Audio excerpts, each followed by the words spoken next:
Ya estamos listos en Estilo Saludable y hoy tenemos un programa especial dedicado a los más pequeños de la casa y nuestro primer tema se trata del destete respetuoso, una etapa importante en la vida de los bebés y en la de sus familias que incluso puede ser todo un reto. Vamos a explorar todo lo que necesitas saber sobre este proceso, conoceremos cuáles son las mejores técnicas y estrategias, los desafíos más comunes y cómo hacer que esta transición sea lo más suave posible para ti y para tu bebé. También escucharemos a una madre que ha pasado por el proceso del destete y nos contará toda su historia. ¿Estás listo para aprender todo sobre este tema y cómo superarlo con éxito junto a la licenciada Olga Acevedo, especialista en lactancia materna? Mantente en sintonía de la señal de Canal I en Estilo Saludable. Olga, muchísimas gracias por estar con nosotros el día de hoy. Para mí siempre es grato estar en esta ventana que ayuda a darle información a las madres a empoderarse con evidencia científica y desde el amor. Yo siempre voy a estar agradecida de su invitación. Olga, hablaremos sobre el destete. Quiero empezar definiendo qué es el destete. Antes de comenzar a hablar acerca del destete, hay que saber que es un vínculo indestructible que deja herencia inmunitaria para toda la vida. Pero también hay que saber que el mamífero humano emocionalmente, físicamente, debe ser lo más natural posible. Es un vínculo que solo mamá y bebé saben cuál es la señal ideal para poner fin o transformar la forma de quererse. Lamentablemente la madre que amamanta sufre bullying en este proceso porque hay mucha desinformación. El mamífero humano, cuando uno ve la trayectoria, la antropología, la historia de la lactancia materna, puede darse cuenta que el destete ocurre en un mamífero humano entre los 2 y 7 años, pero culturalmente comienza a hacerle ruido a la sociedad porque vivimos un mundo convulsionado, un mundo que quiere acelerar los procesos naturales de los niños y de la madre. Una madre que tiene que emprender, que tiene que estudiar, que tiene que trabajar, ve que las legislaciones, los trabajos, la suegra, todo lo que está a su alrededor comienza a presionarla para poner fin a este vínculo, un vínculo donde la evidencia científica dice que le deja una herencia inmunitaria más allá después del destete. Pero hay que saber que la madre y el bebé tienen que aprender a contener sus emociones porque estos mecanorreceptores que hay en las glándulas de Montgomery emanan un olor igual al líquido amniótico y multisensorialmente el bebé necesita estar allí para darle esa satisfacción a nivel emocional, tanto a bebé como a mamá, para que se pueda hacer la maduración neurológica, las dendritas y todos los procesos que favorecen al niño y a la madre. Adicionalmente, hay que saber que para que un bebé se destete debe ser un proceso amoroso y no forzado, pero lamentablemente la sociedad ha catalogado la lactancia como lactancia prolongada y la lactancia es lactancia, la lactancia no tiene un tiempo o un límite. Aquí en Venezuela incluso vimos una situación, un caso muy lamentable donde una madre de forma heroica quedó naufragando y alimentó a sus 2 bebés a la cuidadora. Lamentablemente ella se deshidrató, pero siempre que el bebé succione va a tener un alimento que va a hidratar y va a nutrir al bebé. Entonces, ¿cómo debe ser ese proceso? Desde el amor, sin presiones sociales, y hay técnicas amorosas para destetar. A veces quien se sabotea el destete es el mismo entorno. El papá sabotea a la mamá para el destete o la mamá no sabe cerrar ese vínculo. Hay que enseñar a la mamá a que no niegue el pecho ni lo ofrezca. Claro. Y que este proceso sea lo más respetuoso para mamá. A veces de manera desacertada vemos como el bebé desgarra la blusa de la mamá porque la mamá le dice un no, y decirle no es fijar la conducta. Claro. Entonces cuando se habla de destete es ir intercambiando tomas por besos y abrazos, haciendo distracciones, aplazamientos, y antes de pensar en un destete hay que consolidar una buena microbiota gastrointestinal donde el bebé pueda pasar por sus etapas de neoalimentación o inapetencia alimentaria, es decir, enseñar al bebé a comer bien, esa alimentación complementaria, porque su principal fuente de alimentación va a continuar siendo esta leche especializada para nuestra especie. Nosotros los mamíferos humanos tenemos una leche que es viva, que es especial para nosotros. Los burros tienen su leche especializada, los delfines, los lobos, o sea, cada mamífero tiene una leche que está diseñada por el creador del universo para satisfacer las necesidades de ese animal. Nosotros buscamos leche de otros mamíferos y es por eso es que a veces vemos tantas intolerancias a la lactosa, alergias a las proteínas de la vaca, porque nosotros en nuestro afán de comer de todo no vemos el potencial que hay en la leche humana. Olga, ¿cuáles son las señales que nos van a dar los bebés para decirnos que ya están preparados para el destete? Principalmente el bebé deja de pedir el pecho materno. Entonces es la mamá que cuando el bebé llora le ofrece el pecho. Claro. Para dormir utiliza el pecho, para contener utiliza el pecho, que no está mal. Pero si el bebé no te pide o el niño no te pide el pecho, no utilicemos el pecho como medio para que el bebé se calme. Tranquilice. Eso principalmente. 2, que el bebé tenga establecido una alimentación complementaria donde tenga una proteína del tamaño de la palma de la mano, 2 puños de vegetales, 1 puño de carbohidratos, frutas y aceite, y que el bebé pueda disfrutar los alimentos sólidos. Cuando el bebé se le cubren las brechas nutricionales, entonces llegó el momento de destetar. La Organización Mundial de la Salud señala, y todos los compendios de pediatría, que mínimo la lactancia sea hasta los 2 años, pero hay un proceso que no podemos negar, que son las crisis de agitación materna.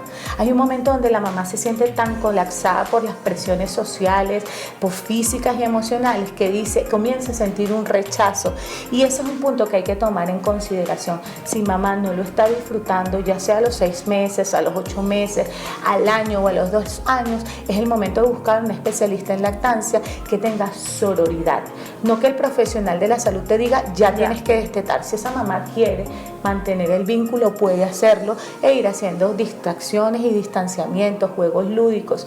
Para que un bebé se destete, necesitamos una mamá presente, una mamá que juegue con el bebé, que le enseñe al bebé que este vínculo va a seguir, y es el comienzo de una crianza amorosa, de contener emociones, hidratar al bebé con algo diferente al pecho materno.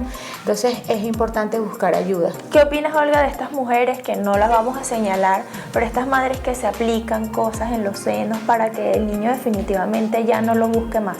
Sí, mucha gente ha ridiculizado este proceso y dice, ponte pintura de uña roja, ponte salsa tomate o ponte algún ungüento o algún olor desagradable, y esto lo que hace es crear una sensación de alteración emocional, donde los bebés a larga data, vemos niños y adolescentes que le tienen miedo a la sangre, o vemos hombres, adultos o niños que no saben emocionalmente cómo manejar una relación, sino que los dejan varios días, la mamá se va y deja a este niño una semana. ¿Y qué pasó aquí, mamá? Me abandonaste, y les queda una sensación. Las señales o la siembra de la plasticidad neuronal, los primeros 3 años de vida, es demasiado importante, los recuerdos. Y si lo más sagrado, lo que ama, donde se tiene su zona de confort, se lo hacen de forma asquerosa, le dicen guácala o le ponen algo rojo.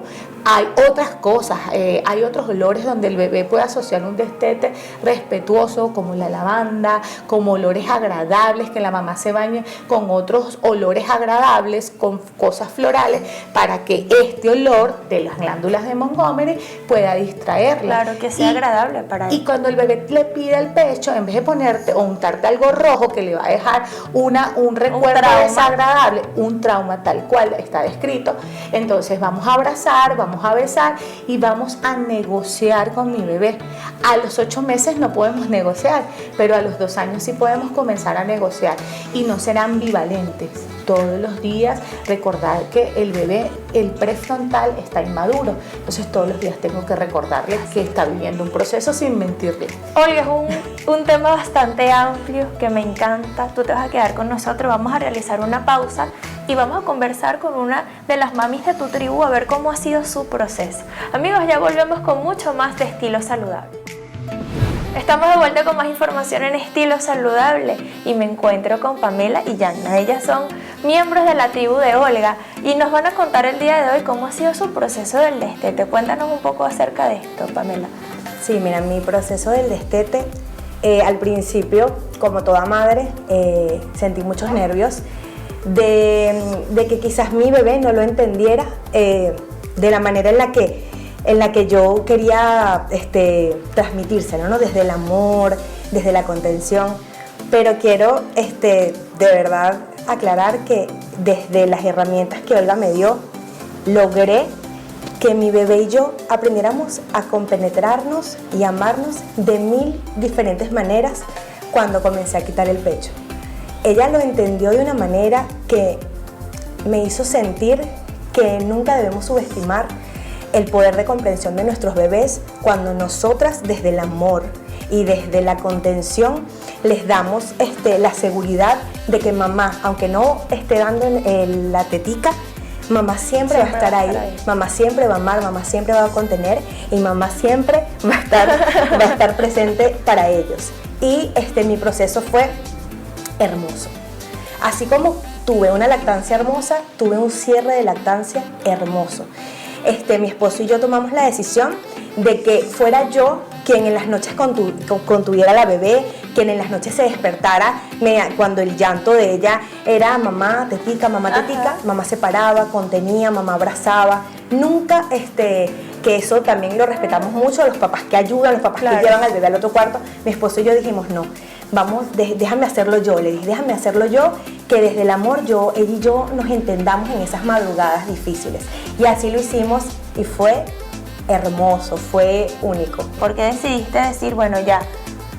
Bueno, así como Olguita comentó cuando estuvo dando su entrevista, que estaba ahí escuchándola y de verdad sentí las emociones a flote, yo tuve de estas mismas crisis que tienen las mamás, de decir, mira, yo necesito ya ponerle fin a la lactancia, además de muchas cosas que me estaban ocurriendo a mí físicamente por el pecho, algunas condiciones que tengo yo en mis tejidos mamarios. Claro. Estaba entrando como un colapso, hablé con Olga y Olga me dijo, mira, vamos a tener que iniciar el destete, tanto por tu salud mental como tu salud física, o sea, vamos a darle fin y no te preocupes porque te voy a dar las herramientas para que todo sea de manera muy natural, que lo logremos hacer rápido, porque obviamente hay veces que el destete lleva un proceso largo.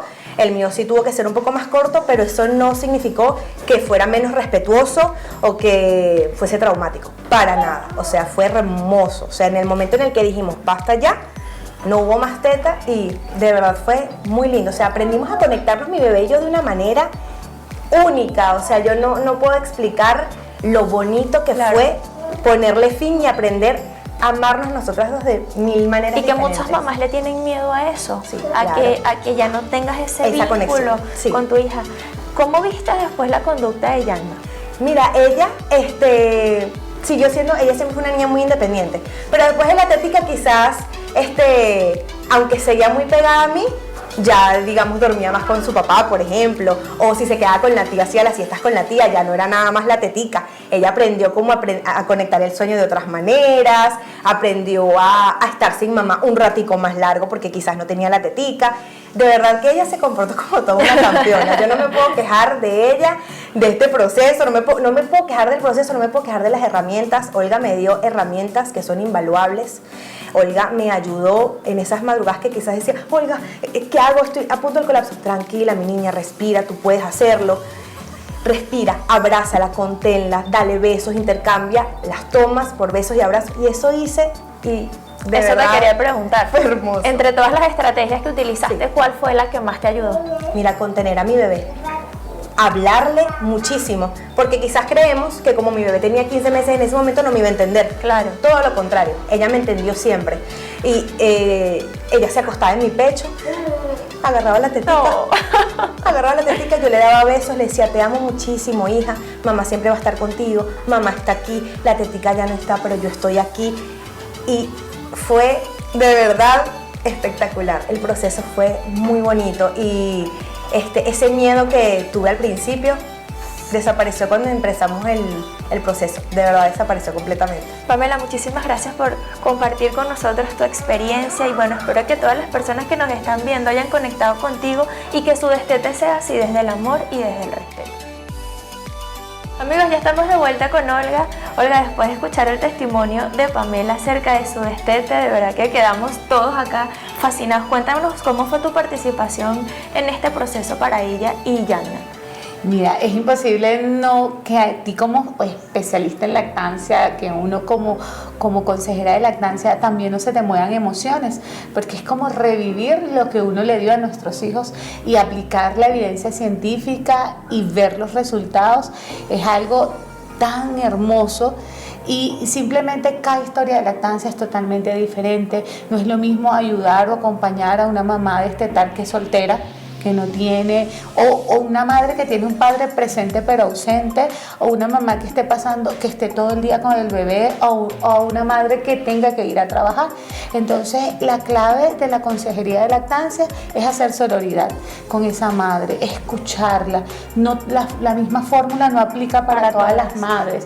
Es no ver a esa paciente como un número, como una data, sino como una madre que está cerrando un proceso único, mostrar interés personal por esa paciente, que se hace tu amiga, y escucharla, porque la evidencia científica puede decir una cosa, pero esa mamá qué proceso está viviendo a su alrededor. Entonces en base a eso hay que trabajar el destete individualizado.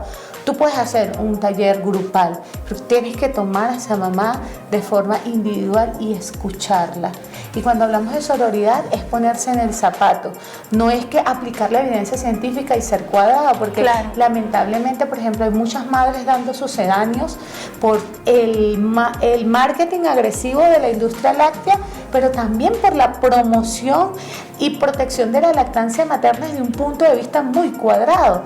Entonces hay que ver que cada maternidad es totalmente diferente y que nadie tiene la verdad absoluta. Hay que hacerlo la manera más fácil. Vemos madres atacando a madres, madres criticando a otra madre por su manera de crianza. Claro. Y creo que allí va el mensaje. No, dejemos de ser menos críticos, dejemos de meternos en la vida de otra madre, dejemos de estar dando opiniones no pedidas, y las madres deben aprender a ser sordera selectiva, definitivamente. No, y que cada persona tiene su proceso, sus costumbres, porque también vienes de costumbres, de familias, y cada persona es diferente, cada hijo es diferente, porque quizás el proceso que lleves, y eso lo sabes tú más que yo, con tu primer hijo no va a ser con el segundo, y con el tercero el destete. Bueno, Olguita, vamos a realizar una pausa. De verdad que este tema a mí me encanta porque, como lo acabas de decir, me hace recordar mi proceso de madre, y todas las personas que me ven, que quizás no lo saben, yo tengo un hijo de 13 años, mi lactancia fue de 6 meses, y como te comenté, yo decía, Dios mío, yo quise haberle dado un poco más, pero ni él me la pidió ni yo se la ofrecí. Entonces este fue el acuerdo de nosotros. Amigos, vamos a realizar una pausa, ya volvemos con mucho más de Estilo Saludable. Seguimos con mucho más de Estilo Saludable y continúo en compañía de la licenciada Olga, conocida en las redes sociales como Sostetica, porque nos ha ayudado a muchísimas personas a tener conocimiento e información acerca de la lactancia materna. Olga, ¿cuál es ese mito que dicen muchos acerca de que se te secan las tetas? Porque así lo dicen, ¿no? Se te secan los senos, que ya no producen más leche. ¿Esto es cierto? Sí, es cierto de un punto de vista cuando lo hace de forma respetuosa. Okay. Hay que enseñar a la madre que en el proceso de destete respetuoso también debe ser respetuoso para la madre. Okay. Y cuando la mamá va haciendo un distanciamiento amoroso de las tomas, se le va liberando una hormona que se llama FIL, que es la hormona inhibidora de la prolactina. Eso hace que cuando la mamá sienta dureza en todas las glándulas mamarias como tal, le manda un mensaje al hipotálamo, segrega una sustancia inhibidora de la síntesis de la prolactina, y la próxima producción va a ser inferior. Por eso es que el destete tiene que ser respetuoso, debe ser distanciado, haciendo primero el distanciamiento de las tomas diurnas para finalmente dar el jaque mate nocturno. Cuando no hay un destete respetuoso, la mamá simplemente deja de dar pecho, se llenan las glándulas mamarias, es donde vienen las afecciones mamarias post-destete irrespetuoso.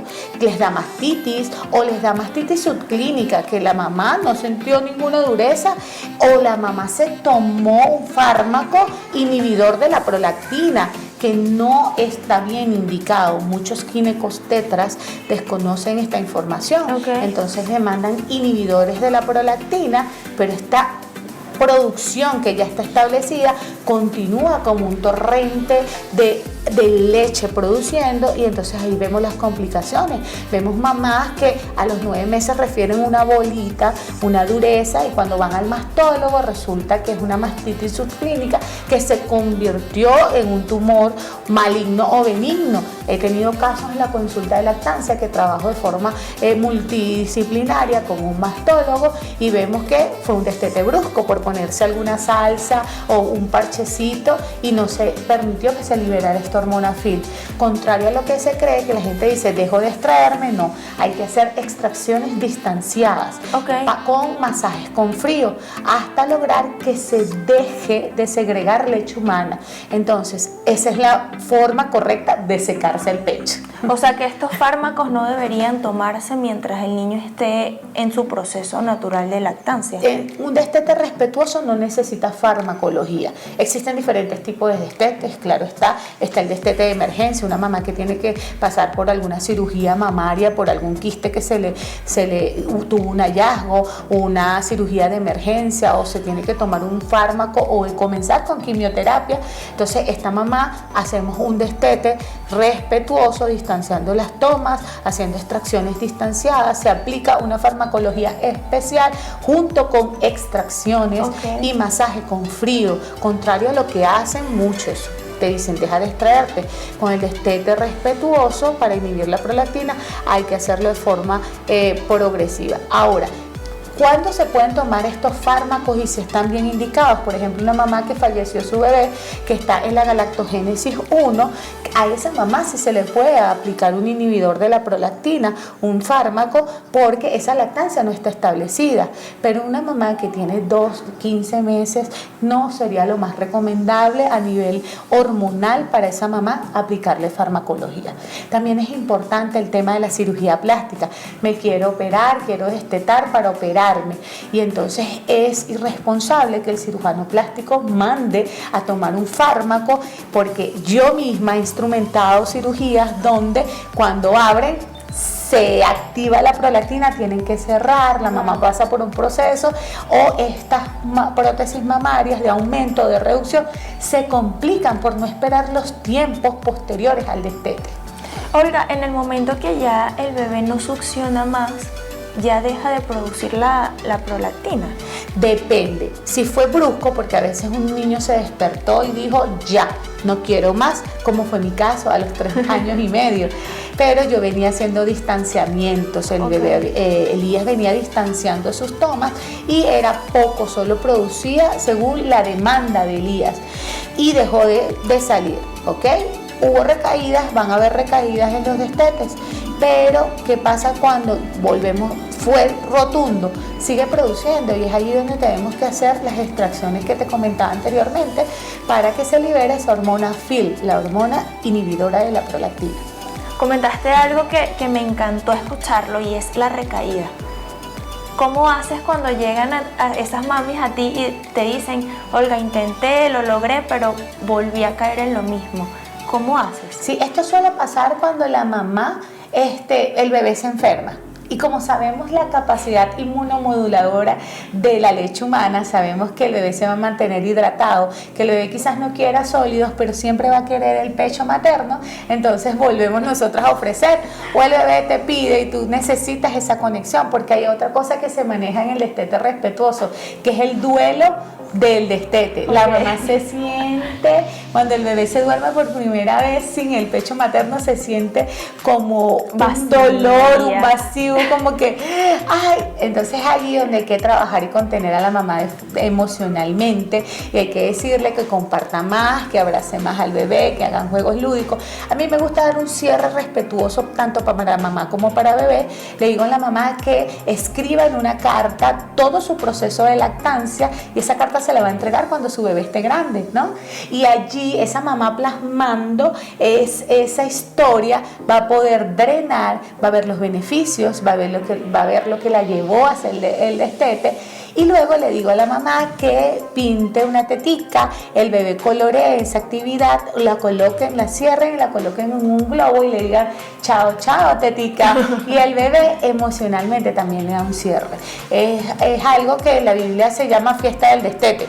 Hay algunas madres que hacen una torta para enseñarle neurológicamente al bebé que fue lo máximo, que ahora pasan un proceso distinto donde la mamá siempre va a estar presente. Por eso digo que cuando se hace un destete brusco o irrespetuoso, se deja al bebé por varios días en casa de la suegra, en casa de una amiga, o se le coloca algo en el pecho. Entonces, cuando lo hacemos de manera amorosa, ojo, yo no juzgo a las mamás que se sintieron desbordadas por las emociones y recurrieron porque eso es lo otro, la mamá viene a la consulta de lactancia, mas no asiste a una consulta de destete, porque piensa que esto no es necesario, pero sí es muy necesario que la mamá tenga ese acompañamiento y que busque información veraz.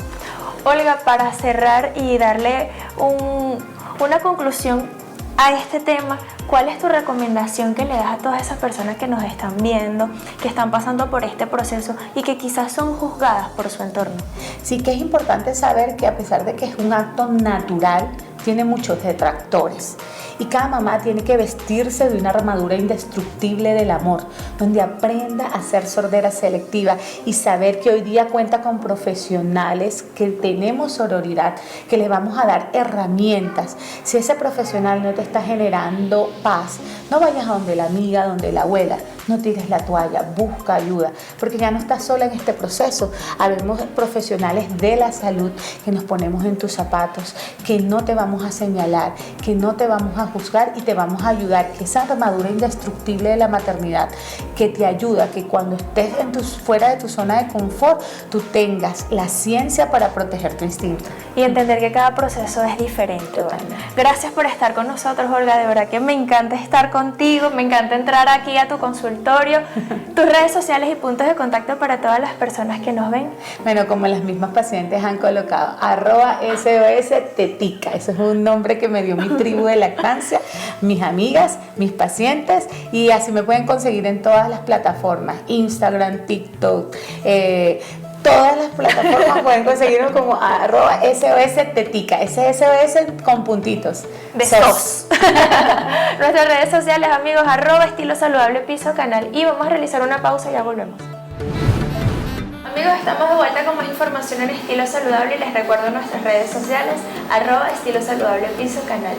Ya me encuentro en el consultorio de la doctora Elenis Moya, ella es gastropediatra. Doctora, gracias por estar con nosotros, bienvenida a Estilo Saludable. Gracias, Carla, gracias a ustedes.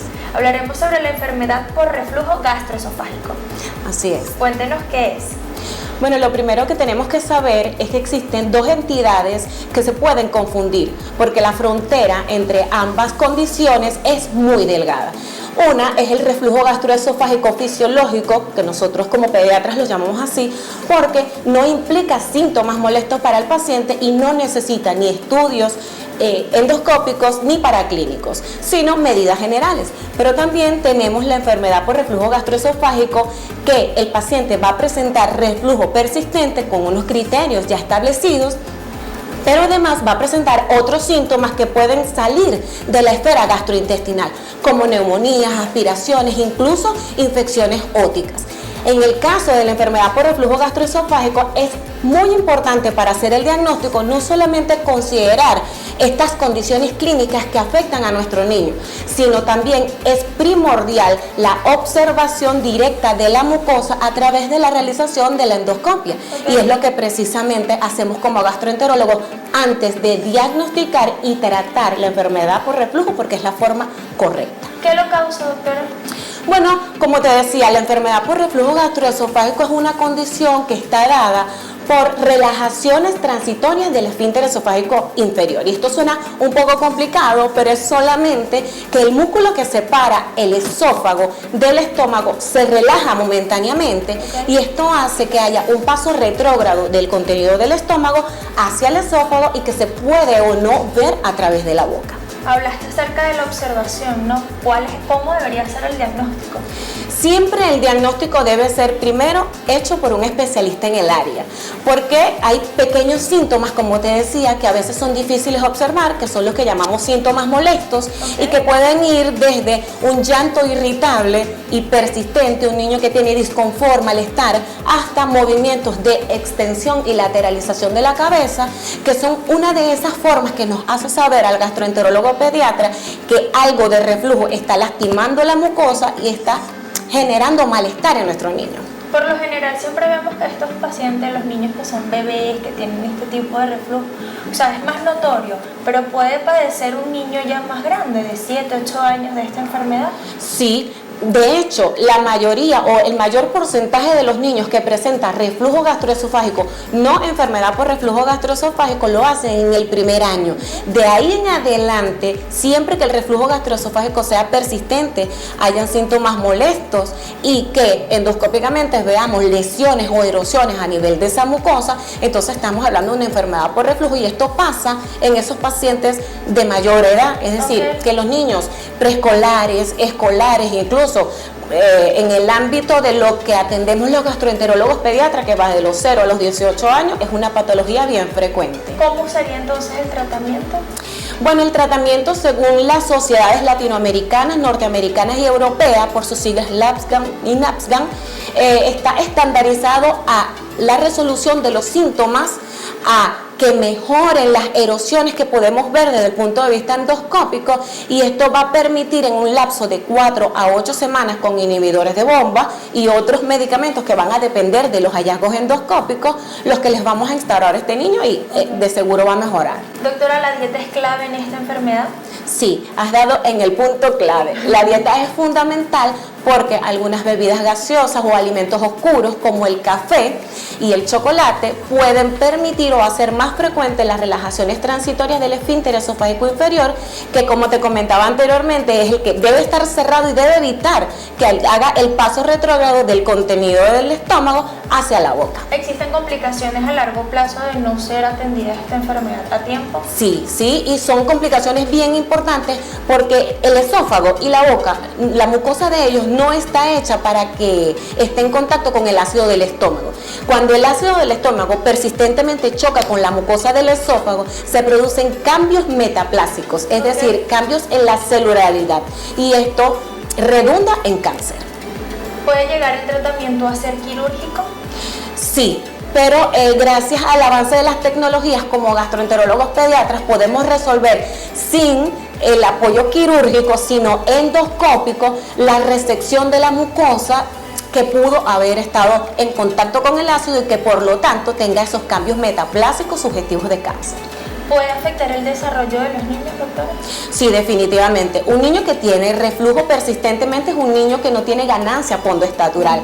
Es decir, un niño que no aumenta en peso y que su talla aumenta muy lentamente. Y esto puede llegar a ser crónico porque es prolongado en el tiempo. ¿Existe el factor genético en esta enfermedad? ¿Puede ser considerado como un factor de riesgo?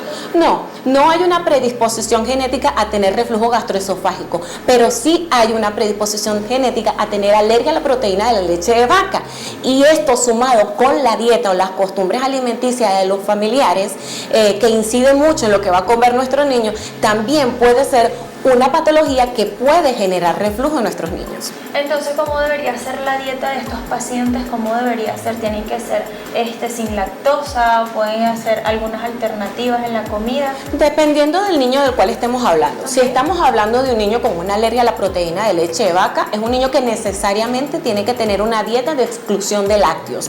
Y con lácteos me refiero a toda forma de leche y sus derivados, que incluso están en las salchichas y en los embutidos. Ahora, si estamos hablando de un niño con una enfermedad por reflujo, si bien tenemos que considerar que estos alimentos oscuros que veníamos comentando anteriormente tienen incidencia en un mayor reflujo y que por supuesto las grasas hacen que sea más lento el vaciado gástrico, y si el estómago no se vacía rápidamente vamos a tener más reflujo, entonces siempre las conductas sanas desde el punto de vista alimentario van a incidir en una mayor y más rápida reposición de la salud.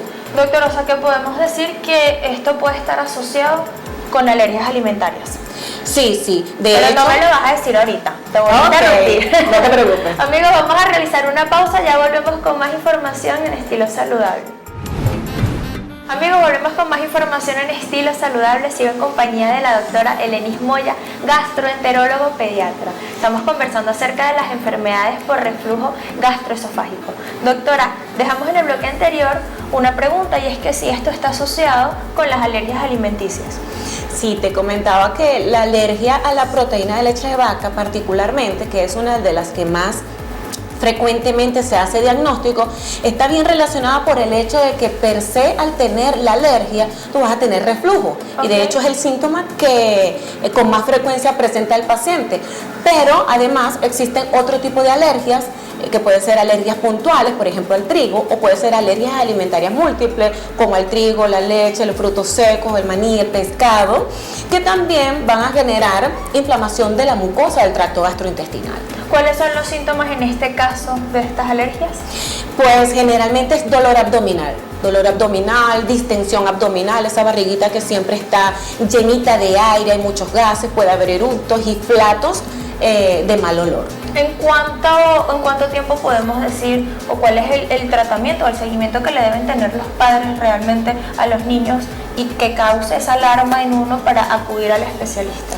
Bueno, fíjate, aunque a veces es difícil de observar por el padre, la alergia alimentaria puede causar un dolor abdominal que no siempre le da al niño, es decir, que no necesariamente le da todos los días. Okay. Pero siempre hay asociación con el alimento, es decir, es ese niño que si hoy comió trigo, puede tener el síntoma en el momento inmediato a la ingestión del alimento con dolor abdominal y distensión abdominal, muchos gases y flatos, o puede tener los síntomas al día anterior, pero lo que tiene que llamarnos la atención como padre es que lo sigue presentando a pasar del tiempo, es decir, no se le quita con infusiones, no se le quita el dolor con algún medicamento que alguien le mandó por ahí, sino que le da de forma intermitente y llegan a pasar meses con la sintomatología. Entonces, generalmente hay padres que son muy buenos observando los síntomas, pero otros que se les hace un poquito más complicado. Siempre que tengas un niño que tiene dolor abdominal, que tiene una pancita llenita de gases y esto está asociado con un alimento, acude a tu gastroenterólogo pediatra de confianza para que te haga un diagnóstico oportuno y certero. ¿En qué edad podemos estar como pendientes de esto? Mira, las alergias alimentarias no tienen una edad de aparición puntual, pero cuando un niño presenta una alergia alimentaria lo hace desde los primeros contactos con el alimento. Es decir, por eso es que en la actualidad no tenemos que restringir al niño del inicio temprano de alimentos, porque es la única manera de que el niño presente el síntoma y que hagamos el diagnóstico a tiempo. Por eso la introducción temprana de todo tipo de alimentos, desde trigo, huevo, leche, pescados y frutos secos, se hace ahora antes del año. Doctora, ¿se puede decir que las alergias alimentarias y la intolerancia a ciertos alimentos es lo mismo o es totalmente diferente? No es lo mismo, entramos en un campo un poquito complicado porque las alergias y las intolerancias o sensibilidad a un alimento se hace no solo por las características clínicas que tiene nuestro paciente, sino que además hay que echar mano de un conjunto de laboratorios especializados para determinar cuál es el alimento real al que estás haciendo alergia. Y según si tienes aumentos de la IgE o aumentos de la IgG, tendrás alergia versus intolerancia, que es lo que nosotros llamamos una sensibilidad. En el caso del gluten, no celíaca. Doctora, en cuanto a las alergias alimentarias, entonces este estudio también se podría hacer por endoscopia.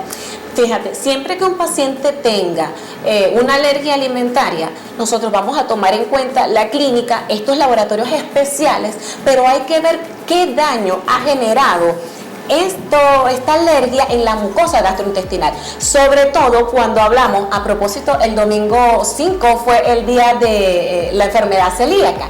Entonces, enfermedad celíaca es una condición que es fundamental diagnosticarla con la observación de la lesión a nivel de las vellosidades del intestino delgado y que presenta síntomas muy similares a alergias alimentarias al trigo o a una intolerancia no celíaca al trigo. Entonces, la pregunta ¿es fundamental el diagnóstico endoscópico? La respuesta es sí.